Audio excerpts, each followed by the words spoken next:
Greetings everyone! This is Diver's 759 from my house. Looks like, well, we're not playing anything again. I'm going to show you all the ships, except for all the ships in the TC Armada, except for the Raylos, the Neruda, and the RAGNAROV, the ultimate ship of destruction! Oh, I cannot wait to get you to the destroyer. It is an awesome ship.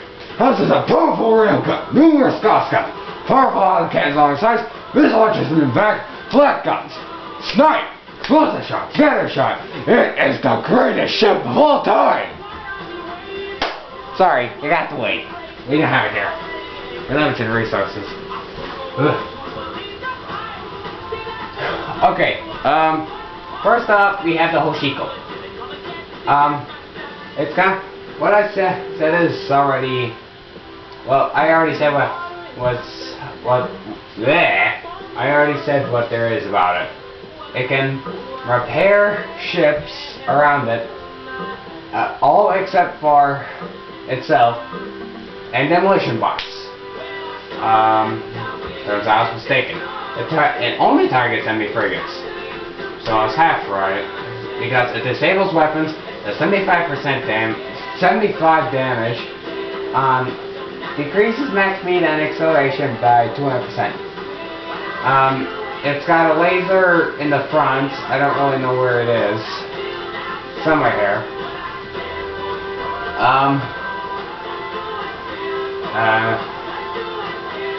Can you see the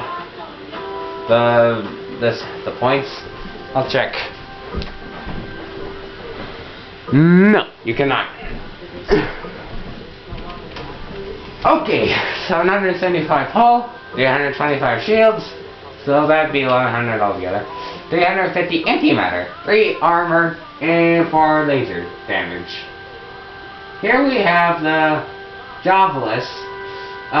It is a lightly armored frigate that sacrifices survivability for firepower, range of firepower. It's not as damaging as some of the other long-range attackers in the Mastery and Advent, but it's definitely the most longest range. Hold on a second.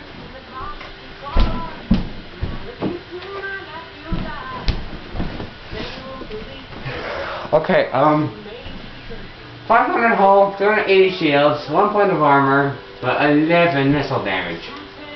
Missile pods are here and here. All ground. Introduced in the... This thing was introduced in the entrenchment. Oh, it's a... Oh, sorry. It's got 4 big missile pods here. That does... It says 22 right there, but in all honesty, I've seen it do hundreds of points of damage to structures. Hundreds! But that's the problem. Because the cruise missiles that launches are so big and cumbersome, it can't target anything else. So in all honesty, I would build these. It's a waste of resources and supply. Has 610 hull, 295 shields, and 1 point of armor. Excuse me. Arkova. I thought for sure that there was a lady somewhere around here. I think maybe it's right here and right there. Excuse me. Or maybe it's right there. I don't know. The Arkova is the scout frigate. 450 hull, 175 shields, 1 point of armor, 3 points of laser damage. It's like all scout frigates. It's got the Explorer ability, which it automatically goes from planet to planet, and that's pretty much it. And explosives. Exactly what I said, although I was not positive of the cooldown time.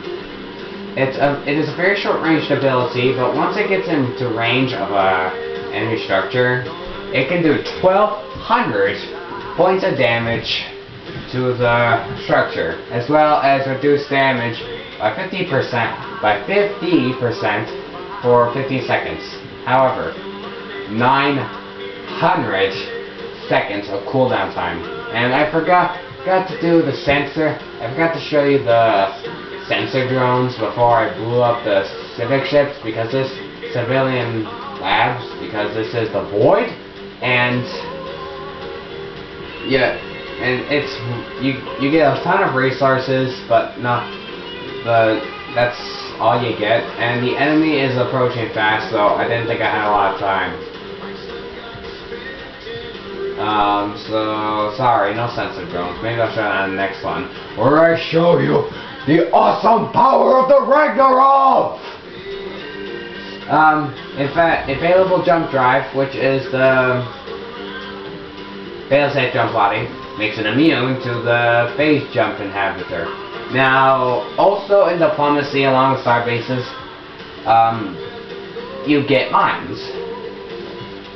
Now, the only way to clear out mines is to either A, drive your ships into it, which, believe it or not, I do a lot because I never bring an Arcova in, or have an Arcova to reveal them. Its radius, it reveals mines, and any ship can target it. And I think I already told you the hull. Okay, cross off.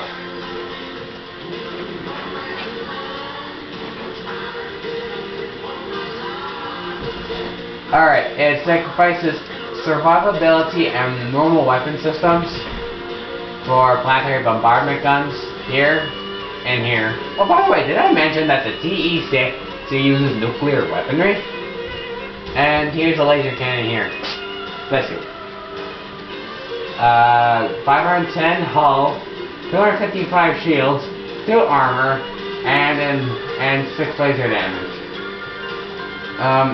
It doesn't, unlike in the first game, it doesn't say how much damage, volume damage does. So 31 damage. And here, heavy fallout. It lasts for 300. I don't know if the amount of time that the minus population growth rate of the planets it bombs. I don't know if the 360 seconds is how long the ability lasts, or how long the minus growth rate is. But it could be both of them. So yeah. Style Corvette. It's really small. I do not know where its weapon systems are, but it's very fast. It's not that durable at only 350 hull and 130 shields and 1 point of armor. It does have numerous weapon systems. 3 laser damage, 4 autocannons, 4 autocannon damage, and 2 missile damage. It does have the ability called Crippled Defenses, which increases physical damage taken by 5%. It can stack up to 5 times, each one lasting 45 seconds. Note that, like fighters, this thing is meant for hit and run attacks. It goes, shoots, runs away, goes back, shoots, runs away, goes back, shoots, and so on and so forth. Protect Colony. And I really do not know where the autocannons are. It's somewhere around here. But it's not meant for combat, despite the surprising amount of hull it's got. It's got 1,150 hull, sadly, 125 shields, 0 armor, and only 225 antimatter, and 4 autocannon damage. It's meant to colonize planets, which costs 90 antimatter. So it's going to drain through it, and because you'll lose 100 antimatter every time you travel to a new planet, you might have to wait a while. Crew extractor sends a work crew to operate extractors found in neutral territory. But you want to know another thing that burns me up? Because in order to capture neutral extractors, I need to build these. Unlike the stupid Battleship, where their scout frigates can do the same thing. I mean, for colonizing planets, I just go with the Aiken. But In order to capture neutral strikers, I have to build one of these junky things. It drives me nuts. I don't like the Vassery. Global Light Frigate. Frontline Frigate. I think the lasers are on these two things here. 635 hull, 370 shields, 200 antimatter, 2 points of armor, and 10 laser damage. Sabotage reactor, I was half right.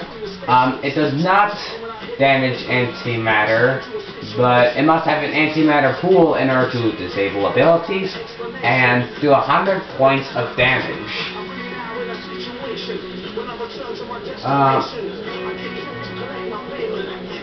Here we have to guard the flag frigate, which is really important to me because more often than not, let me phrase that, every time, the enemy always has cred-loaded carriers. So these flag frigates are crucial to bring down, to swat down all those fighters. 765 hull, 405 shields, 4 points of armor, and 13 autocannon damage. So this thing can take a lot of pain and take quite a bit of it too. It's got 4 autocannons, one here, here. But besides the sabotage reactor, it's a lot better than the Cobalt. Besides the fact that demands more crystal, demands more resources, it costs less supply, does more damage, and can take more as well. Heron Light Carrier. I do not recommend wasting my resources or my supply on this thing. Sure, it can house a fighter squadron, bomber squadron, 2 fighters, so on and so forth. But it's got no weapons of its own, and true, it can take a beating, but it costs a lot of supply. Let's see here. Right there, 14 points of supply, and 835 credits, 150 metal, and 135 crystal. So, in all honesty, do not waste your resources on this thing. Kodiak. It's meant to stay on the front lines. 1,050 hull, 600 shields, 5 points of armor, and 18 autocannon damage. At first I thought there was autocannons here, and here. But turns out there's only autocannons here, and here. As I said before, the intercept lasts for 8 seconds, but max speed is increased by 2%, duration is increased by 800.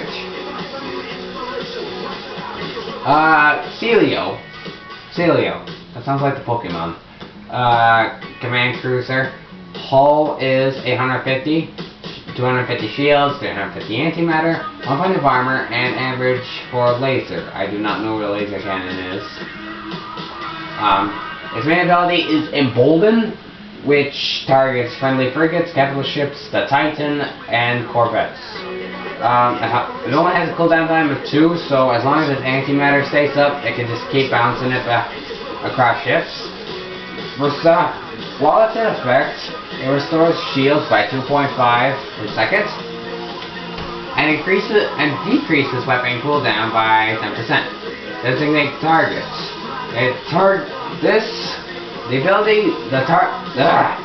The ship that was targeted by this ability, it takes 40% more damage, and that'd be about it. Alright, here we have all the capital ships. I really don't know what to call this. I don't really know what to call this ship, but I just call it Junior. It's the colony ship. It's probably gonna stay on this left side because it's got 4 lasers around here, 2 autocannons here, and oh boy, 3,622 hull, 1,150 shields, 260 antimatter, 3 armor, 15 laser damage, no, 26 laser damage across here, 12 autocannon damage here, and along here is 15. So yeah, it's gonna stay on the side here. Planetary bombardment gun is right here. Abilities include colonize, invaluable. Higher levels will decrease cooldown time. And whenever the A can colonize a planet, it gives you a free extractor. Higher levels can get you 1. It starts there, then 2, and then 3.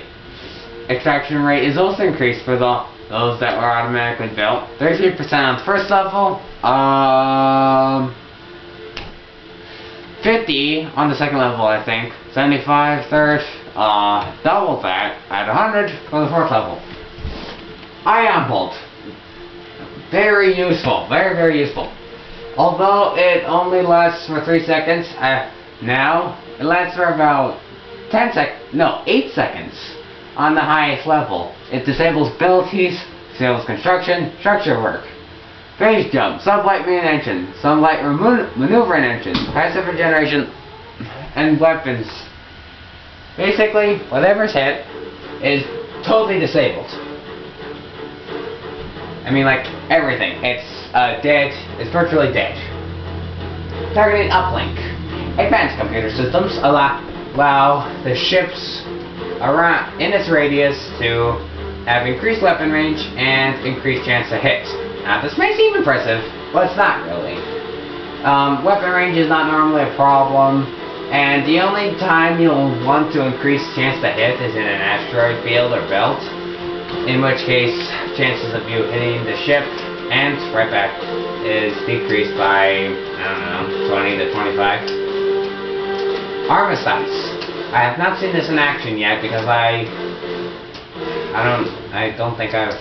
never started using it until now.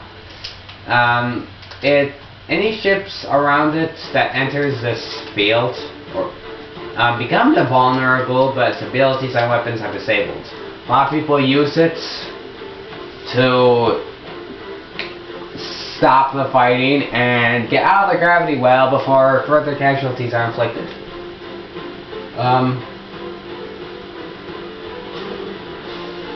That's pretty much it. Alright, this thing, the Sova class carrier, I call the Thor because of its multitude strike craft. Like, because it's, hey, maybe it's because of cost. Alright, I call this Sova class carrier Thor, because, well, it's kind of like it's Thor and its lightning bolts are strike crafts, or I guess Thor is more like his weapon is a hammer. My bad, and I don't know how that happened. Hold on a sec. Shut up. Okay, so, whatever. It's the call Thor. It's stuck its laser banks on its sides. I think along here on the right side. No. On the left side on the left side is his main weapons, which does 32 points. In the front here, these two only do 3, so it's gonna turn on its side. Ooh, I think this is the bombardment portion here. I like this song. Now, it's the least durable of what I'm calling the Vengeance Fleet, because the DC Rebels want vengeance upon any enemy, so why not call it the Vengeance Fleet? It's the least durable, but with its multitude strike craft, it rivals that of the Marza. 2850 hull, 1,750, 1,000 75 shields, 270 antimatter, 4 armor, and I already told you the damage of its lasers. Missile batteries, it deploys a stationary weapons platform that attacks enemies within the area for a brief time. On my butt. It lasts for 3 minutes. Higher levels allows it to deploy more of them at once. Embargo steals income from the planet's production, slows construction of ships and structures, and prevent civilian merchant ships from leaving the gravity well. Higher levels increase ship build time and structure build time by a higher amount. Heavy strike craft, it only works with Thor's own strike craft, increases armor and physical damage weapon. Rapid manufacturing. Increased strike crafts on the Thor are built near instantly, and I don't really know how, but it decreases ship build time and structure build time in a friendly gravity well as well. The second level decreases antimatter cost, increases cooldown time, decreases cooldown time, and increases duration. Ironhide, otherwise known as the Coal class battleship. Its massive hull, shields, and armor give great survivability. 3,600 hull, 1,500 shields, 6 armor, and that's pretty much it. While Snow's mounted plasma beams are not top notch, and its lasers here are a joke. Its power comes from its auto cannons. 2 here, 3 on the side here, 1 here, and 2 in the back, 1 here, 1 here. The only penalty is the low antimatter reserves, not allowing it to beat its very high cost abilities. That's Railgun. It's virtually an attack that does a lot of damage. Plain and simple as that. It fires a high velocity, armor piercing slug at the target, which deals a high amount of physical damage and cripples its engine systems. Max speed is 10% or decreases max speed by 10% for about 10 seconds. Flak Burst I never use. Its antimatter cost is really off the charts. Costs 100 antimatter. Granted, its cooldown time is only 12, but it's very short range and it only targets strike craft and apparently corvettes. It only deals 30, which is not enough to destroy strike craft. So do not waste your upgrade points on this. Let the Gardas or your own fighters handle it. Adaptive Force Field is a very famous one for the coal. It reduces damage by 15% here for duration, and it says that it blocks out phase missiles entirely by like 25% higher for higher levels. But I've seen normal missiles bounce off. Finest Hour, very slow ability. It for some reason has a radius, but it only affects him. The Ironhide. Yes, I got Ironhide for Transformers. Shut up. Lasts for about 60 seconds. Doesn't increase the damage. I think maybe just for its auto cannons. And granting the ship splash damage attacks, as well as increasing antimatter by 3 for 4 seconds, 15 hull points by every second,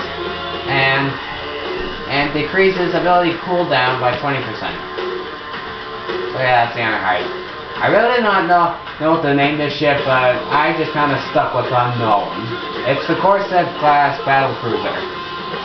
A ship introduced in by the way, the Ironhide's bombardment guns right here, and the Corset is right there. The Unknown was introduced in Rebellion. 31. What the heck was that? Hold on. Apollo, you dummy! Knock down my pizza!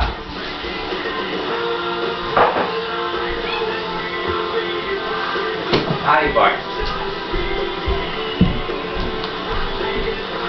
Alright, 3,127 hull, 1,279 shields, 270 antimatter, 4 armor, and it's got 2 autocannons here, 2 autocannons in the back. That does 17 points. 4 lasers alongside here, 4 lasers alongside there. That does 28.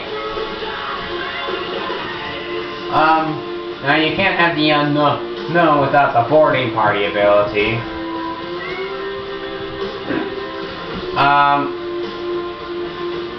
It targets enemy frigates and structures.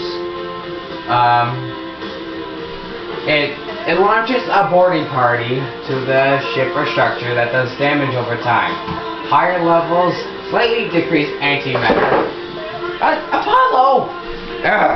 Darn you! Alright, one moment. I'll just put that there. Okay. Higher levels greatly increase duration, slightly increase damage taken to the damage dealt to the ship, and surprisingly, if the enemy ship would be destroyed, it instead receives repairs and becomes one of your fleet. Demolition team. Sorry. I did not recommend getting. It sent demolition team to scuttle target friendly ship or structure, virtually turning them into kamikazes. Do we really want to sacrifice your ships just to inflict damage? I mean, granted, that's what they're doing, but to just make them, well, you know what kamikazes are, right? Right. That's what the demolition team does. Salvage operations. I would recommend getting this over demolition teams. When a ship near it gets destroyed, it receives scrap to repair the unknown. 10% higher levels, 20%, so on and so forth.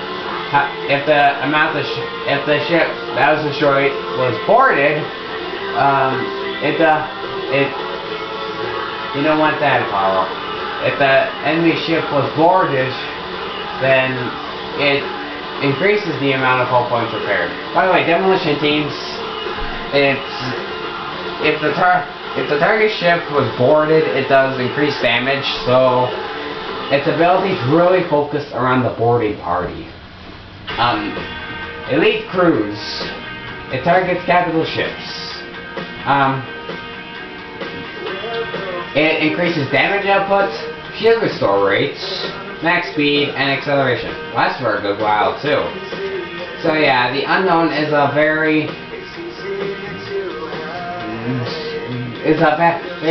rather efficient support ship. Medevac.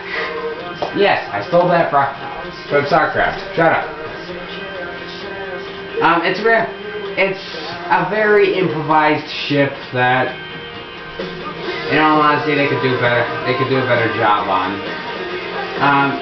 It's got autocannons and missiles in the front here, along with 2 missile launchers down here. But its damage comes from its lasers, which are on its sides. Bombardment gun here. Oh, and autocannon turret right here. It does 6 autocannon damage, 6 missile damage, and its lasers do 36. That means just for the 3 here or the 3 here, it's gotta turn around just to do damage. They should modify that. Split the 36 laser and separate it for autocannon missile, so that way it can face the enemy and bring its more numerous weapons to bear. Another thing that the DEC and the creators of the game needs to change. 3,220 hull points, 1,293 shield points, 322 antimatter, 4 shields, 4 armor, And I already told you the damage. Its main ability, Shield Restore. It instantly restores some shield points on target ship. EMP Bomb. EMP Charge. Really efficient against Advent, because a lot of survivability lies within their shields. It does a fair amount of damage to shields and removes a nice chunk of antimatter. Higher levels increase range. Increase the range of the bomb, like when it hits the ship, it can hit other enemy ships around it. And remove its antimatter. Magnetize. I don't use this much. It targets virtually any ship except for Titans. Disables abilities, and apparently any enemy strike craft that gets near it makes it collide. But I don't use it. The Shield Restore and the EMP Charge is a lot better. Flux Field. Very efficient ability. Very effective ability. It decreases ability antimatter costs. Ships around it by 300%. Sounds like it would make an increase, though. I don't know how much it decreases for each one, but I haven't really seen it. But 300%, I'm sure that's a good thing. I'm sure that's a good thing. Oh, the Helldiver. Being that it's a Dreadnought, it sacrifices survivability for firepower. Missile banks here, autocannons here, lasers here. This is where the radiation bomb comes from. And its siege guns are right here. Also where Ray's planet comes from. It's got, I don't know, 2 autocannons here, 3 lasers here. Could be the other way around. So yeah, it's meant to face the enemy. And 1 hangar bay here. The Helldiver has 3,818 hull, 1,207 shields, 235 antimatter, 4 armor. Its main missile banks do 34 damage. It does around 17 laser damage and 14 autocannon damage. Radiation bomb. It does a nasty bit of damage and does right here 7 damage for 7 damage for each second for 5 seconds. Higher levels increase damage instantly done and damage over time. Raised planets. Now that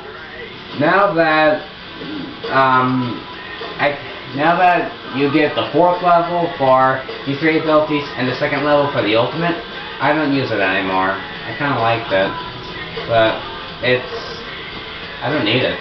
It's not as important as radiation bomb and incendiary shells. Raised planet launches a big bombardment shell that does a fair amount of that does a lot of damage to a planet. 80 damage and 10 population kills. Now this does not increase in the later levels. I think it just increases cooldown time, and right now it launches 2 times. I think it launches 3 times on the 2nd level, 5 times 3rd level, 7 times 7th level. Incendiary shells. It says that autocannons and missiles on the ship carrying the guided payload, which have a chance to deal additional damage for a brief duration. Although I read somewhere that it seems like it's guaranteed whenever it hits. It does 3 damage a second for 15 seconds. Stacks 3 times. Missile barrage. In this long range, it does launches a hailstorm of missiles that does approximately 120 damage to a lot of ships in range. And that'd be about it. I don't know if I said it, but I'll say it again. I call it the Helldiver. At first it was Devastator, but being that I kind of want to call it RAGNAROV that, I switched to the Helldiver. That's that. That is all the ships and capital ships. Next up, we see the RAGNAROV in action, blowing up ships, raising planets. The RAGNAROV is the destroyer. So, like and favorite if you enjoyed. Subscribe to join the design construction today, and I'll see you next time. Bye bye. Hey, turn off.